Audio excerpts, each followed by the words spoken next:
Remember when everyone used to have one of these or one of these BlackBerries?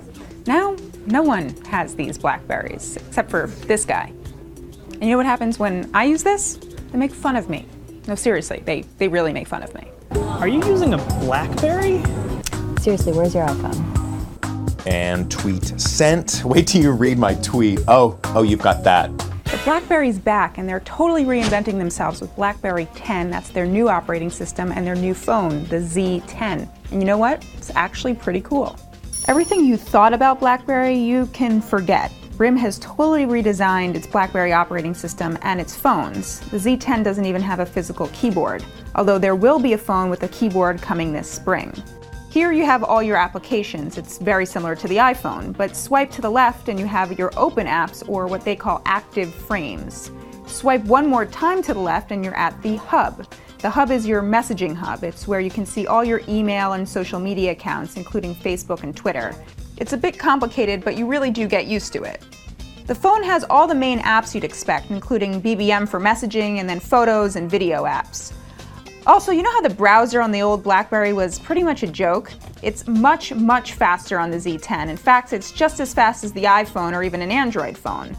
RIM has also done a cool thing with the camera. The camera itself on the Z10 isn't as good as the one on the iPhone or the Galaxy S3, but you can use this cool tool called Time Shift, where you can actually select a person's best face.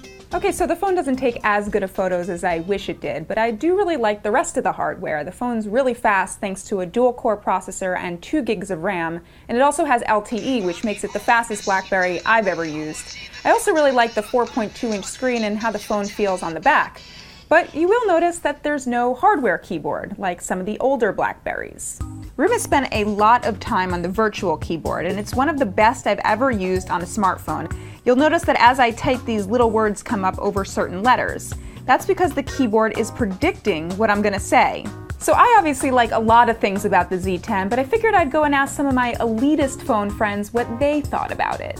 All right, pretty cool. But what about like Instagram, Spotify? I mean, those are apps I use all the time. Yeah, those are not here just yet. They do have something called BlackBerry App World, but they are going to get apps later than Android or iPhone.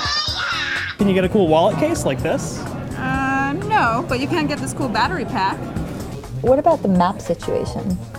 Yeah, that's got its own set of issues as well. Unfortunately, it doesn't have like a 3D view like Google Maps, and also it doesn't find all those points of interest. So I couldn't find a restaurant, and I couldn't find ABC News yesterday. So why bother with BlackBerry 10 or the Z10? Well, it's the best BlackBerry out there, and I actually love the keyboard more than I like the one on the iPhone or Android phones. But there is the issue that this is a new operating system, which means the apps aren't there and the features just aren't as good as the rest of the smartphones out there. But you know what? I don't think they're going to make fun of me as much when I carry this around. Got the new BlackBerry.